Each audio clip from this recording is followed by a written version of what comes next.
Migration Conversations is a podcast that invites persons to share their migration stories. Hosted by myself, Professor Jamie Liu, each episode is an in-depth conversation with people who have experienced the Canadian immigration system or other migration regimes up close.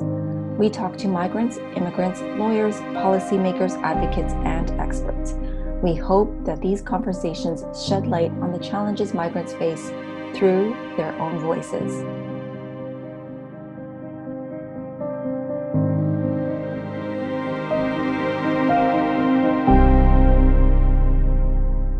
In today's episode of Migration Conversations, we will be talking to Thelma, not her real name, a former migrant worker in the agriculture sector in Canada. Thelma is not her real name, but her experiences are. As you listen to this episode, consider how the temporary nature of the agricultural migrant worker program and other features shaped Thelma's migration experience to Canada.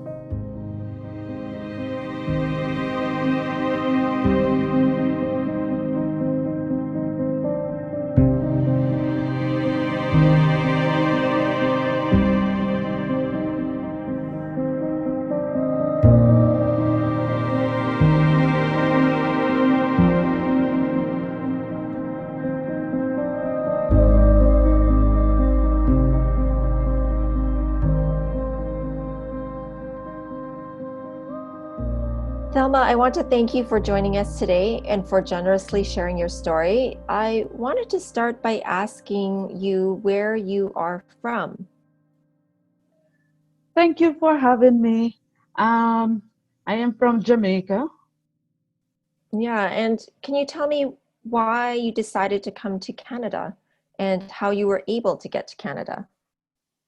Firstly, I decided to come to Canada because I was given the opportunity to able to work. Because when I was in Jamaica, it was very difficult for us to work, especially as female. It's hard for you to find a job.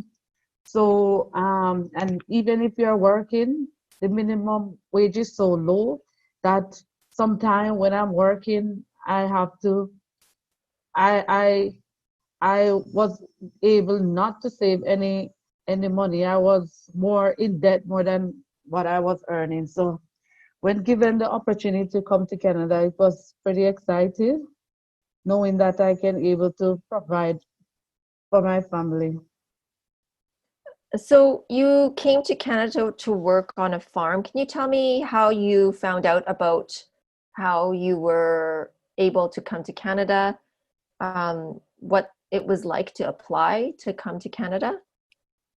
Well, first, for me, um, it wasn't hard, but to come to Canada, you have to go through the Ministry of Labor in Jamaica, where they will process you. You will do an interview, and they will also let you undergo medical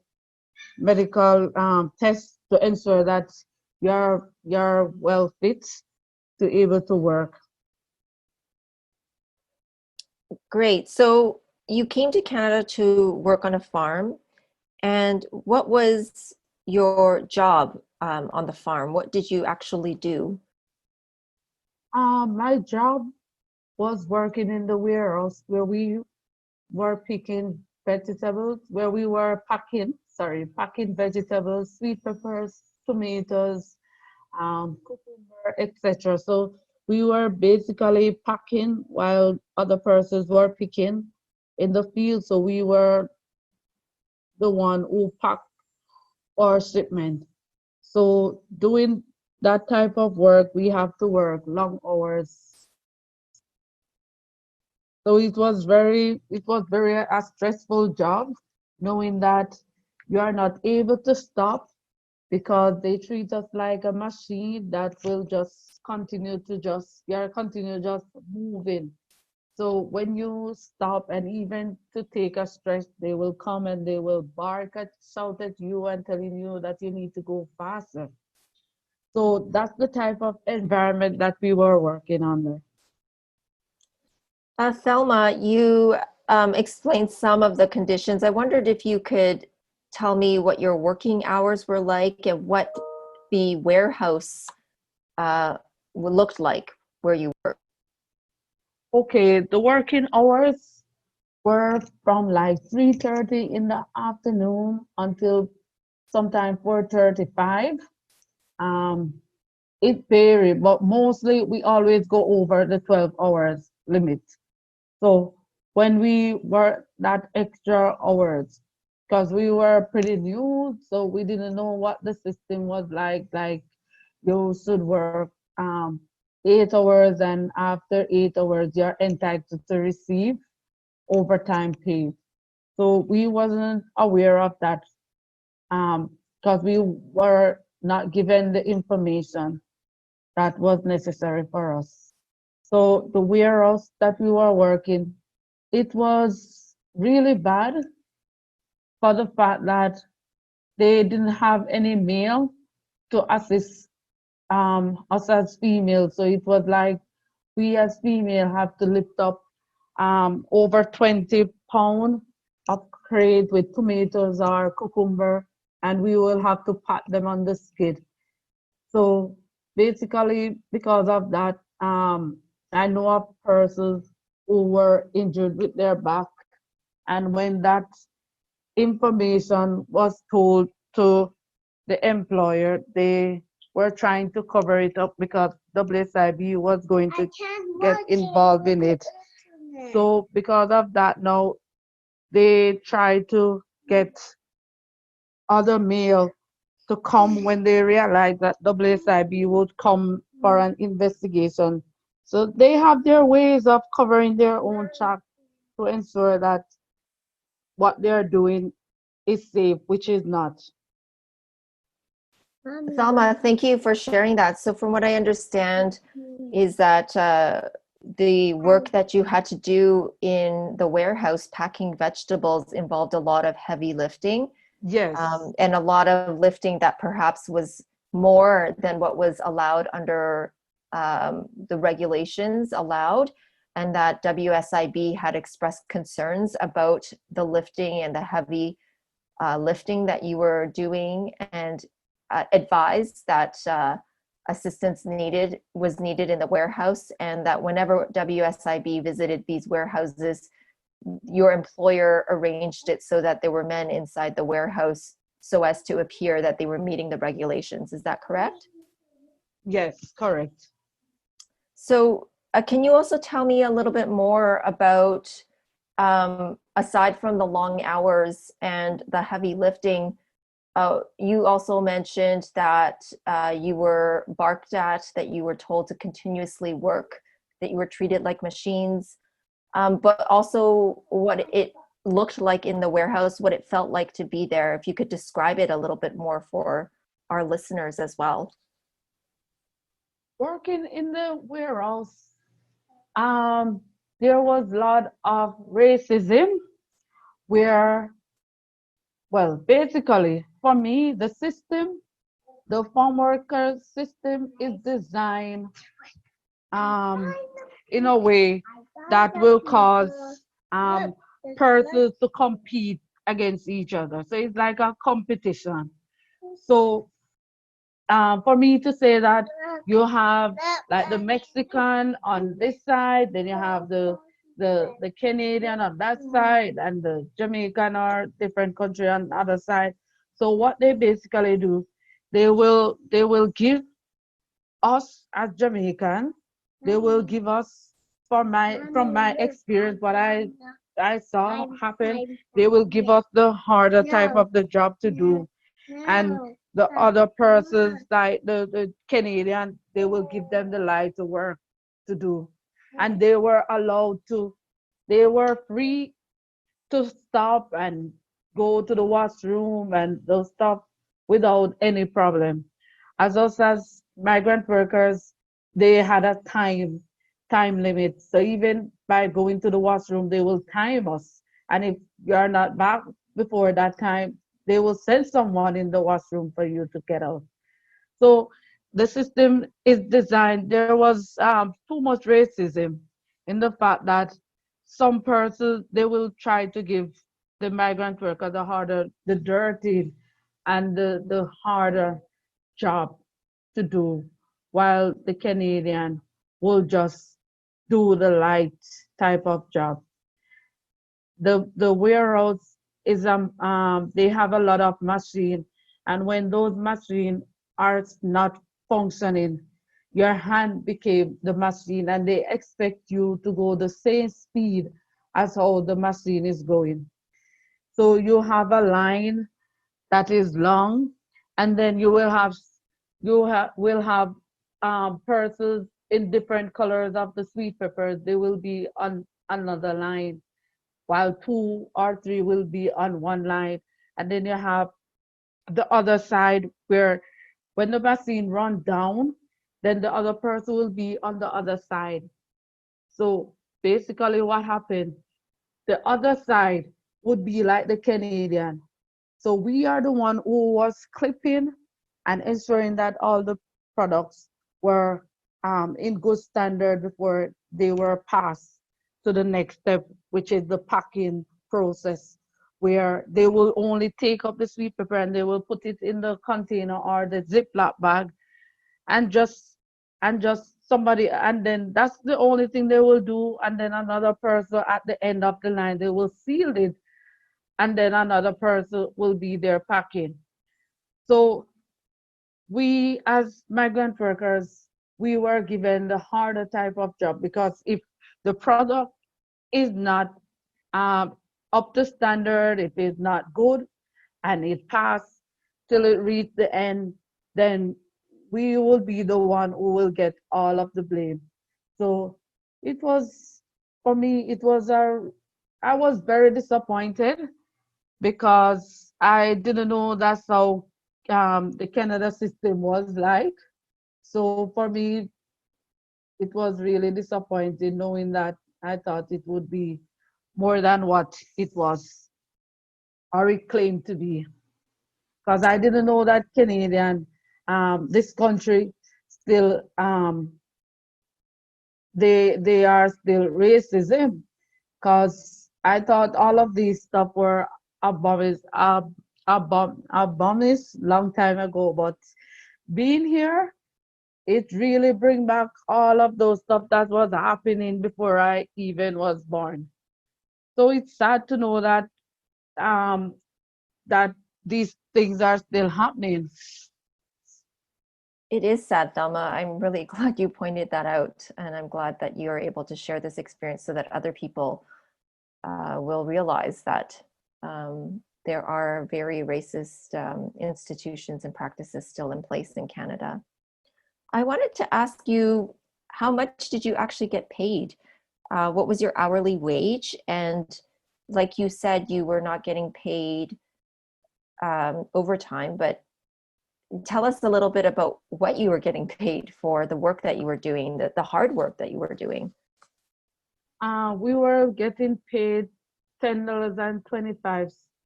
It was the minimum wage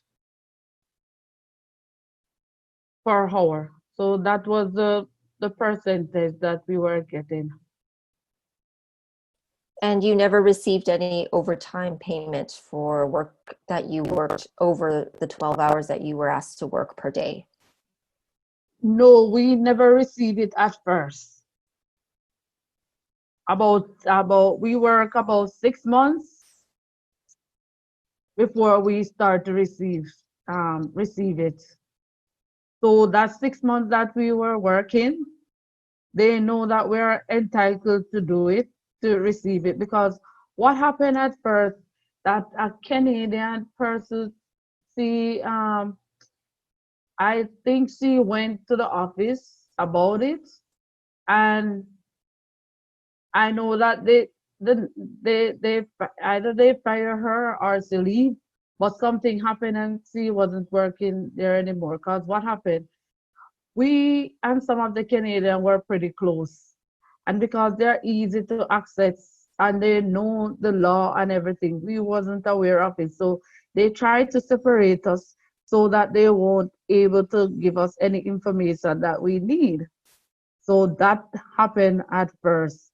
So when we found out that we were entitled to receive it, we went to a liaison officer. A liaison officer is a person who represents the Jamaican on the program. So they are here, they live in here, so they are like an organization. If you have any problem or any, they are the one you should go to, and they are supposed to able to assist you as best as possible. But in our case, the liaison officer was basically with side with the employer by agreeing with the employer, so that we didn't receive the overtime pay that we were entitled to at first. So what happened is that they let us sign a form stating that we should not, if they give us the if they give us the money that we are entitled to, that they will take away certain privilege from us. So by doing that, we weren't aware of any other source to get information or to reach out to get help. So we had to just abide by their rules in that moment. So if, sorry, Thelma, if I understand correctly, you were told that you could get your overtime payment, but that if you did, you would also lose some benefits that were given to you? Yes. What were So those benefits? what basically is that we would have to be responsible for our own taxi fare to go to work, or even pay the cable bill. So basically they were doing that. So if they are supposed to give us that 6 months money that were owed to us, then we will have to pay from them. So it was Okay. like a blackmail thing, Yeah. basically. It was So what just I a under, blackmail. if I understand you correctly, they said we would pay you your overtime, but then we would charge you for the cable bill that you were Yes, enjoying yes, and yes. other similar type benefits, like So a taxi yes, ride to and from yes, work. yes. Okay. So what happened is that if we insist of getting it, then we would be responsible until the contract ended. So what they were saying that we should just forget about that 6 months money that were owed, that were robbed from us, and then move forward. They will pay us from them, Okay. which was not fair, which is not fair, because in that 6 months, that's where I got my injured, like, because we were working non-stop. Sometimes Yeah. we are at work and we are at home, and they would call us to come in like sudden, Like and suddenly, you please don't, come in right now. yes, and then you don't able to have any time to even do anything. So it was, yeah, a That's very pretty, stressful, Thelma. yes, it is. Thelma, before we talk about the other conditions of your work, I wanted to ask first about where you were living and what your living conditions were like. So when you arrived to Canada, I understand the employer also arranged for where you were going to live. Is that correct? Yes. And tell us where you were living and what the conditions were like. Well, where I was living was a house, which was pretty excited. It was a house, so it was like 60 meals, so two persons were in one room. So it was like one washroom. So we had to wake up.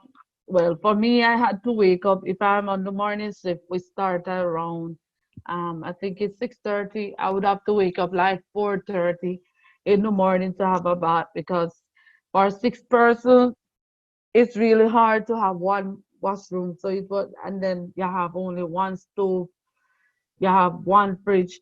So it was pretty hard to live in that type of environment. But for me, I was still grateful because I know of persons, they are living in an open building, and they just have everybody just bundled up,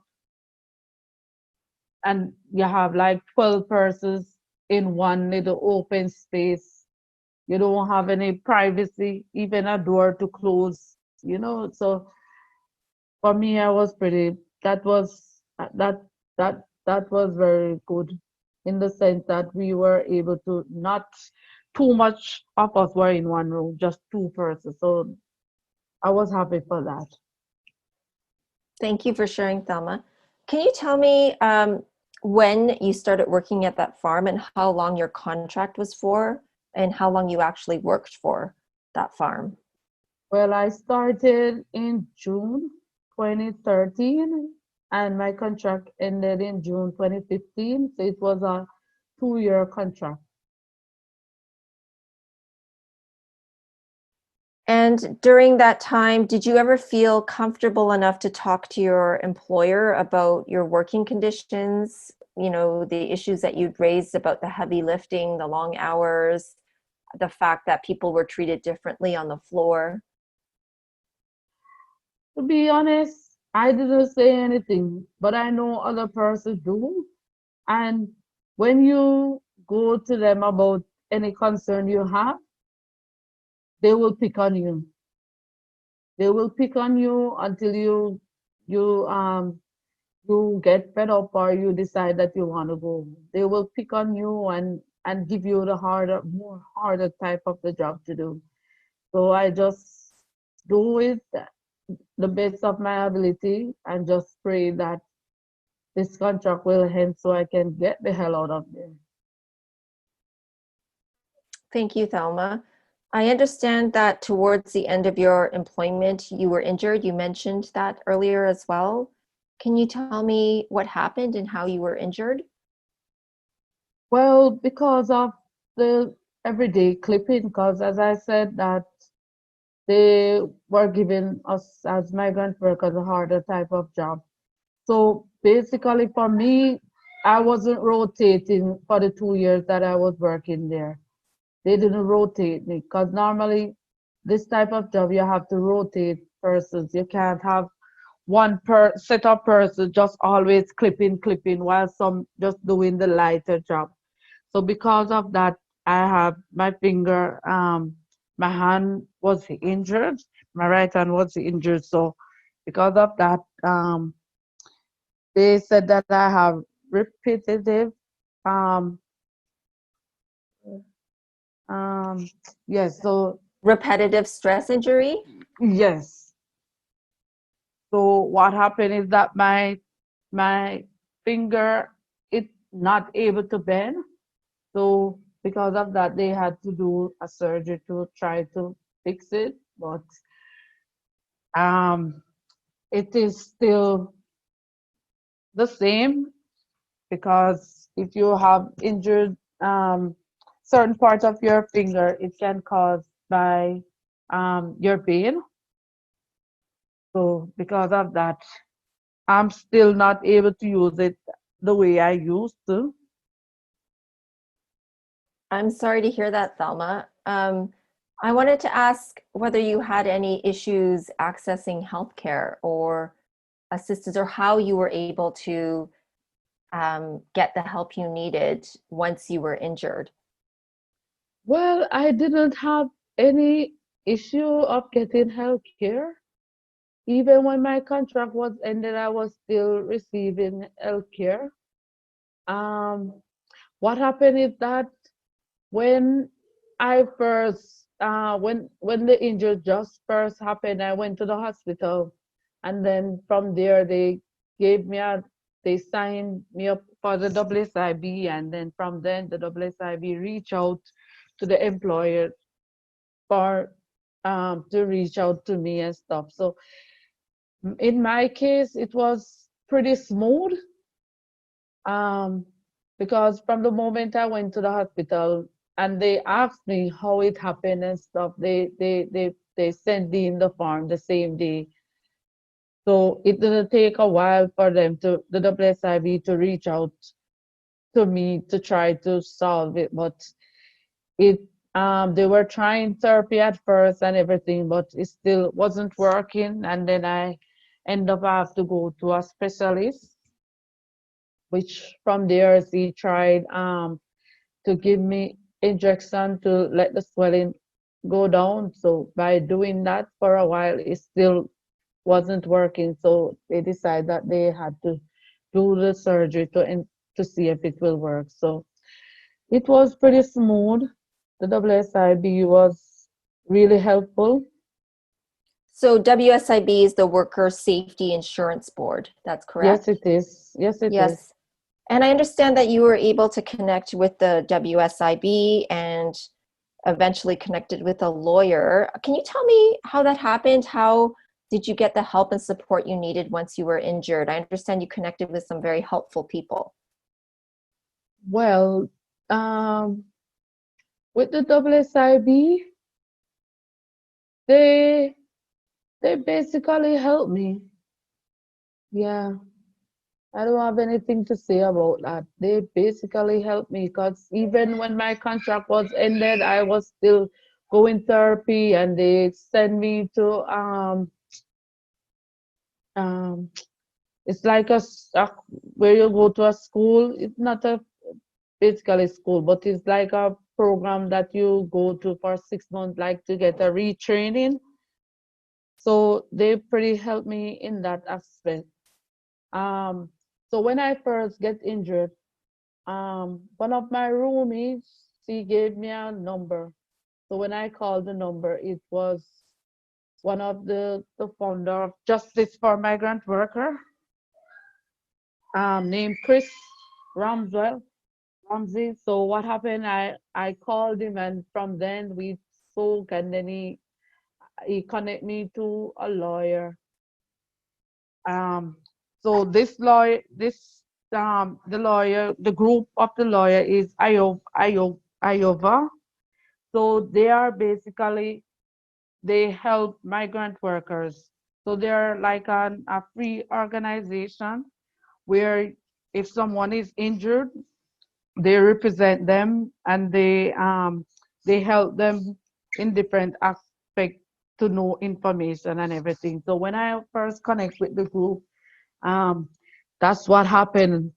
So the lawyer were able to help me further with the WSIB to ensure that I get the proper medical necessary as possible. So the group is an organization. Justice for Migrant Workers is an organization where they they are the one who try to inform migrant workers about their rights and try to assist them as best as possible, because coming a lot of persons coming to Canada for the first time, and they are not aware of their right or anything, because as migrant workers we are not um, we are not able to unionize. So Union, because yeah, form a union. Yeah, that's right. yes, so because of that, we are not we don't have anyone to give us the information that we need or anything like that.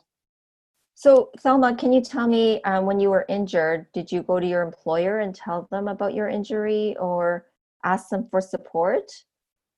Well, I told the supervisor, because I believe in a chain of command that you should follow in every workplace that you're working. So I told the supervisor, which he is the one who is supposed to pass the information to the higher level, which um, I don't know if he did and he didn't, but they were trying to scheme on me, because both of them were saying that I didn't, which I did, because when they realized that because what happened, when I first got injured and the hospital, the The hospital gave me a sling to wear on my hand that I'm not supposed to do any type of work. Even before I did the surgery, I was wearing a sling because they said that will help to keep the finger in place. So before, when I was doing that, I think that first they didn't believe that I was injured. Maybe they think I was faking it.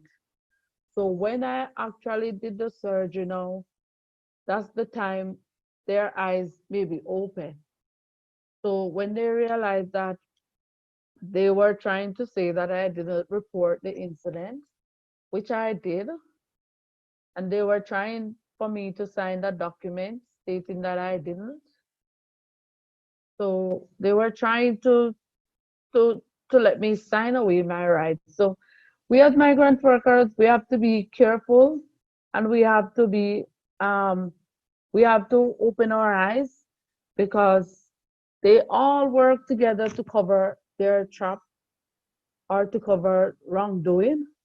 So we as migrant workers have to just be careful, and even with the same employee that we are working with, because sometimes they can be a big problem in the sense that they can help to give the employer information that will make you in a bad situation. So just for them to get a higher, to move higher, or to able to come back on the program. Thelma, thank you for sharing that. I gather that when you were first injured that your employer didn't believe that you were injured. Did you have to continue working while you were injured, or did Justice for Yes, Migrant I did, Workers? but I was using my left hand because the WSIB has sent out for me not to do certain type of work or to lift anything. So I was following that protocol of anyone who can able to help me with information. So they were the one who basically helped me, and the lawyer at Ioba, they are the one who represent me with the WSIB case. So by doing that, they basically just ensure that I get the medical requirement that needed for me to able to work. So I didn't stop from work. I still go to work, but I was on light duty. So WSIB send a letter to the employer for what I'm the amount of weight that I'm allowed to lift and what I'm not supposed to do or what I'm supposed to do. So there was a guideline for me to work. And But are you left-handed or right-handed, Thelma? right-handed, So it was your dominant hand that was injured. yes, it was. Hmm. So Thelma, I was wondering if you could also tell me, you mentioned that you were doing this kind of work because you had family to support. So it meant that you were separated from your family in Jamaica while you were in Canada. Can you tell me how long you were separated from them, and tell me, what that was like and what that did to you and your family? Well, I was separated from my family for 6 years because I went down in 2014, so basically around six. Um, it was pretty rough. It was pretty rough, still rough and hard. Um, Even for the fact that I miss everything.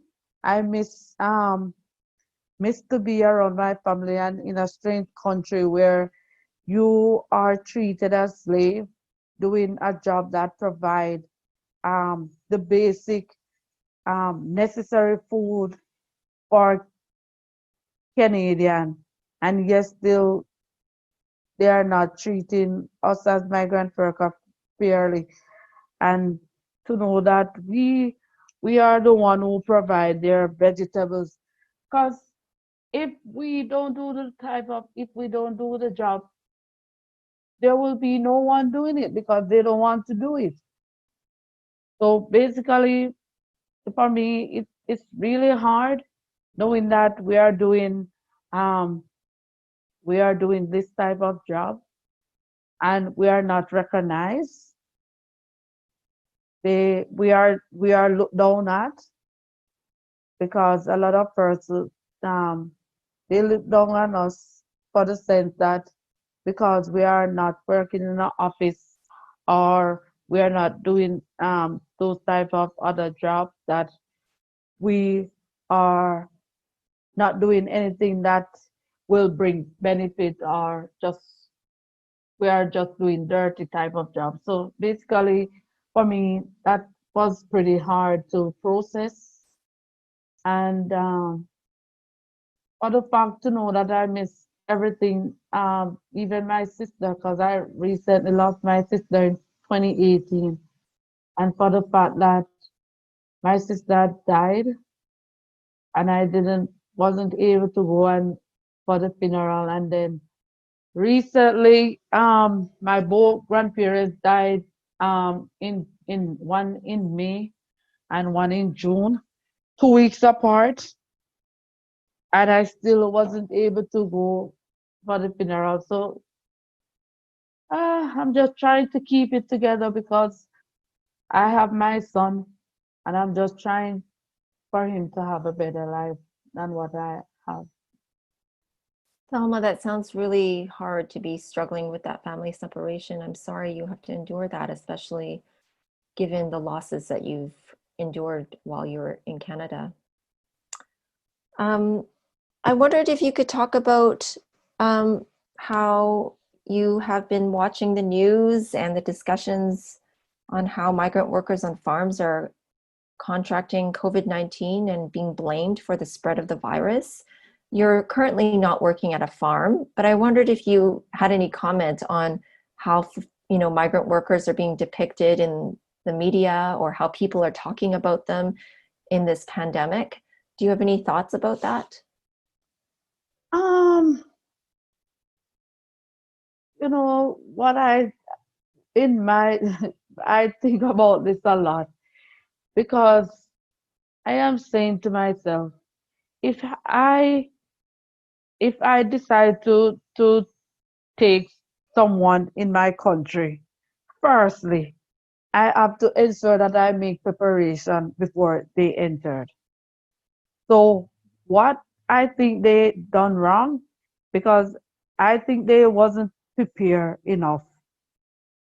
Because for the fact that everyone know, well, maybe not all of everyone know, but working on the farm, they have their own, they have their house that is right on the farm itself, on the same spot. So it's the open building where they only separate as bed. So they, I believe the government should have ensured that proper standards were met before they decide to let the migrant worker come up on the farm.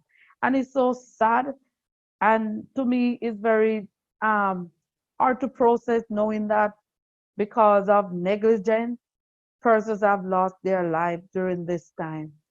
And if they have take um, if they have made the proper preparation, it would have reached the way it have reached. Because they should have ensured that, okay, they are going to come up. So we have to try to ensure that we have other places that can for them to stay. Because if all of them is in one building, obviously it would have spread because everything is connected because it's only one washroom and one, and at the same time when they come up they are not able to get the proper necessary things that they need to ensure that they are sanitized and the place is sanitized, because when they come up they have to stay um, quarantine for 2 weeks.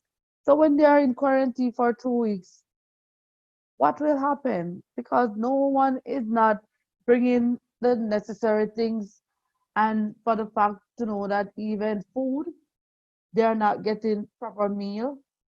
We as the group have to bring food for them time after time because they're hungry.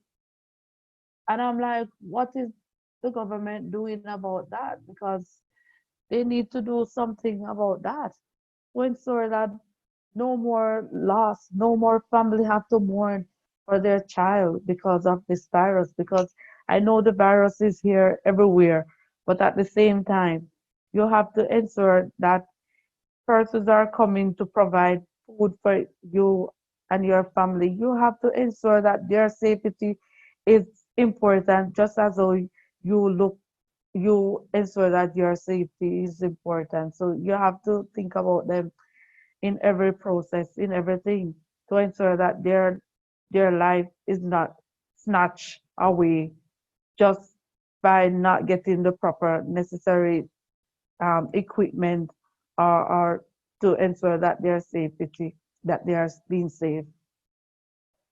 Thank you, Thelma. Yeah, I understand too that many of these migrant workers have to pay for their own room and board as you did, right? So this is Yes, something that they had to pay for, and yet they're not getting the kind of living uh, conditions or um, housing that is safe for them, even yes, especially in the yes. pandemic. Yeah. Um, you have some very important messages to government in what you just described, but I wanted to give you one last opportunity. Do you have anything else that you wish to tell policymakers or persons who have the power to change the way that migrant workers experience their time in Canada? What changes you would recommend? But also, can you just also speak about whether you um, wish things could be different or how they could have been different for yourself? I know you're still in Canada and that you wish to make a home here, how you wish it could have been different for your experience. If you could talk about that. Okay. For me, what I wish could be different is that migrant workers, they treat fairly and they have the same rights as Canadians. Because knowing that migrant workers basically they are living here because they're away from there. You have 12 months in a year, and they're here for 8, sometime even 2 years, and yet still they are not getting the proper they're not getting um the benefit that they are supposed to entitled for. So for me, what I would tell the government right now, I would implore them to set up a system, um, have some type of person to go in to ensure that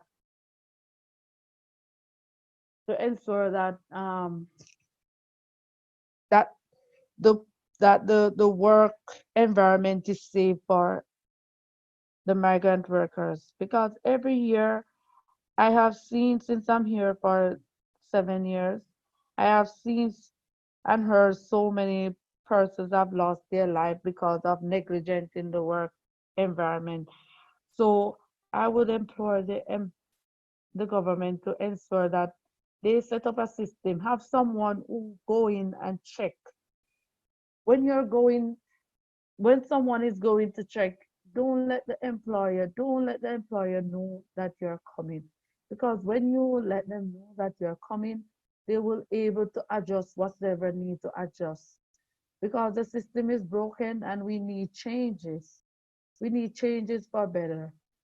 We need changes that they are free to even, and even and also for them to have privilege to choose, um, can able to have an open work permit. So if they're working in an environment and it's not safe, or the employer fired them because of they speak out, that they can able to get the opportunity to find somewhere to work. Because what is happening in that from the moment they speak about what is happening or how they felt about anything, the first thing the employer is going to do is to book a plane ticket for them to go back home.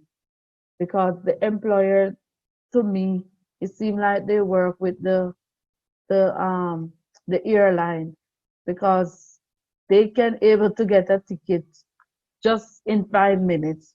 So we want change. We want them to able, it would be nice if they were even get the opportunity to get landing because they are, you have persons who are coming here over 20 years, 15 years, and yes, still they are not able to get landing or able to get the benefit, able to get even the EI, loss earning, all of those different benefits that they are supposed to entitle for. So I would employ, I would ensure, I would implore them to just meet us halfway, meet us halfway, so that this will not happen again, so that many persons don't have to be mourning every time when their husband or their spouse. It's hard for even us as migrant workers to make that big sacrifice to come here to work. And yet still we are separated for our family for years. We miss out a lot of things, especially when you have a child, you have a family, and yet still you're here for over 8 months. Why is it that if we are working for a country for that time and more, you're not able to get landing? So we want landing, we want landing, we want better safety for migrant workers. Thank you, Thelma. I think that's very easy, right? You want permanent resident status from the get-go, which I don't think is a lot to ask given the kind of work you're doing, contributing as essential workers in our system, but also not to be separated from your families, to be with your Yes, families while you're working. yes, because Canada, well, they say that Canada is a family-oriented country. So why is it that persons have to be separated from their family and That's a they're great doing question. a very important type of job to ensure that your family and other families are eating vegetables? Yeah, it's a very important message, I think, that you're sharing with everyone. And I think something that hopefully people will consider as they're eating dinner tonight. Yes. Yeah. I want to thank you, Thelma, for your story. It's very important to share, but also for your bravery and courage in enduring what you have and being able to speak about it publicly. I am hoping that you are making a home for yourself here in Canada with your family. And thank you once again for speaking about the things that can be changed. Thank you for having me.